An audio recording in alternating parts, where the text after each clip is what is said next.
see if Cowboy Jim's going to do anything. I don't think there's any backflip in the cards this year for him. He's just going to take the state championship and be a two-time state champion. Brings us to 182 pounds. Ricky Briggs, unranked wrestler.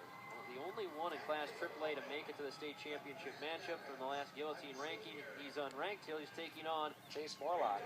He won from Moorhead, won earlier over Daniel Woywer of Apple Valley in overtime, 5-3. He's ranked number 3 in the state in the final guillotine rankings. He was 4th place at the Rumble on the Red. He was at state 2 years ago at 140, didn't place. He was 6th place last year at 160 pounds. And now he's in the state championship this year at 182 pounds.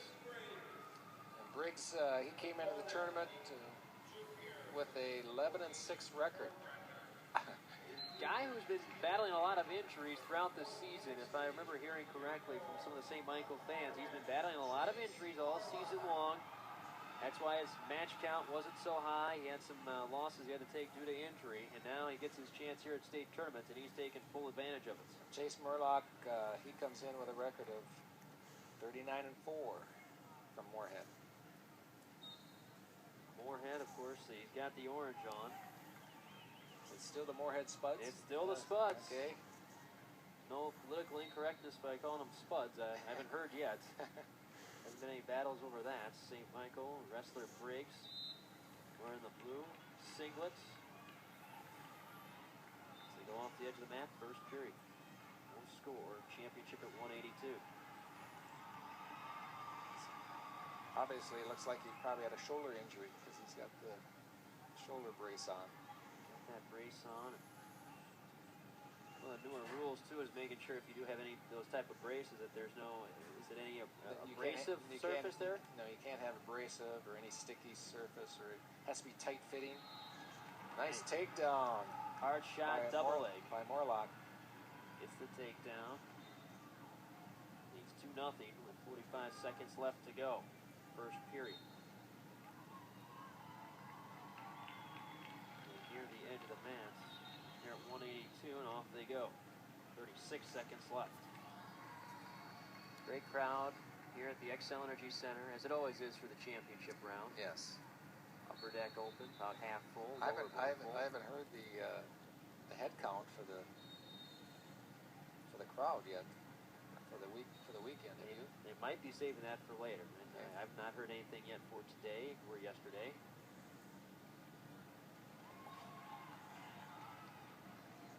Morlock riding left side, had a big overtime victory over Daniel Woywer earlier. Yesterday, Woywer and Jennison had a great 4 overtime matchup that Woywer ended up winning 9-8. You know it's a good match when you get those 8 mats down on Friday, and all of a sudden you start hearing the big oohs and ahs from the fans. So in case you forget about one of those big matchups, your head kind of starts cranking around real quick. Jennison, of course, his dad is the coach at Cambridge, Neil Jennison. As we keep speaking about family names and how the family kind of keeps coming back through in the sport of wrestling. That's Section 7 AAA too, isn't it? Yeah, I would say so. Rolling by Morlock, nearly caught by Briggs, but he's able to get the escape. No near fall. It's a 3-0 lead, and I think we got a little bit, no blood. So a 3-0 lead in favor of Morlock or Moorhead. And that's how it's wrestling can change that quickly, where he was nearly on his back and then rolls out and gets the escape. Like I said, you think of the quickness of the lower weights, but we haven't lost any quickness here. Now we're at 182 pounds. 3-0, Morlock leading over Briggs. Here at 182. Believe it or not, no more Apple Valley wrestlers the rest of the way for state titles. Kingsley, 3 state champions from Apple Valley this year. That's, for what they've had the last 3-4 years, a fairly low number for them. That's right. Maybe a good sign for the rest of the states. They had a very powerful team this year. And a team that not many people could compete against. That's right. And they're a young team, really, when you think about it. 2 8th graders on their team in the middle weights that are going to be around for a while. Yeah. Unless they're at the same weight. Is a pin in the AA championship for the Totino Grace wrestler. the second period. 45 seconds left, 3-0 Morlock in the orange singlet from Moorhead, leading over Briggs from St. Michael. Section 7 and Section 8 wrestlers in this championship match at 182. Down to the final 30 seconds in the second period. There, we're in on a takedown in a single leg. Briggs with that good shot, but a hard sprawl. Morlock has got his hips down and away, and he's good score here. Got behind him, tried to drag the toes. No. They'll get it. Yep. Will Morlock take down for 2 with 9 seconds left to go. 5-0 now the lead for Morlock. Kept the toes in. The old, as I used to call it, the old Chris Carter toe drag. When he would play for the Vikings, that was one of his trademark moves he'd always make on those sidelines. The second period ends 5-0, the lead in favor of Morlock. From Moorhead, the 3-ranked wrestler in the final guillotine rankings. Finished 4th at the Rumble on the Red this year at 182. Start the third period. Briggs starts down, looking for his first point, and he'll get it there with the escape. 5-1 now, Morlock leading. You know, you take a look at the over the years how the mats have changed. You know, at one time the Wrestling mat was the mat, and now we got the lightweight Dolmar mats. And I remember back in the 50s and 60s, there were canvas packed mats, and these mats that we have are so easy to move now, lightweight, and it's a lot safer for the athletes too. Better for everybody involved. Morlock with the takedown. He's up 7-1. Gives the escape to Briggs. 7-2.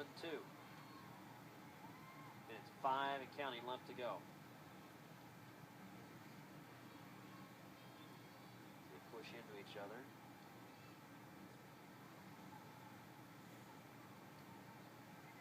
Yeah, a lot easier for someone like myself, who's a JV wrestler. We had to usually roll up the mats at the end of the dual meets.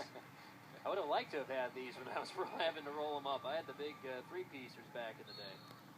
Well, I can remember I wrestled for Faribault in my high school career, and our wrestling room was down in the dungeon, and you had to carry the mat, roll the mats up, carry them up, and you had to do it right. You had to do a right angle around the staircase. Oh. It was a workout.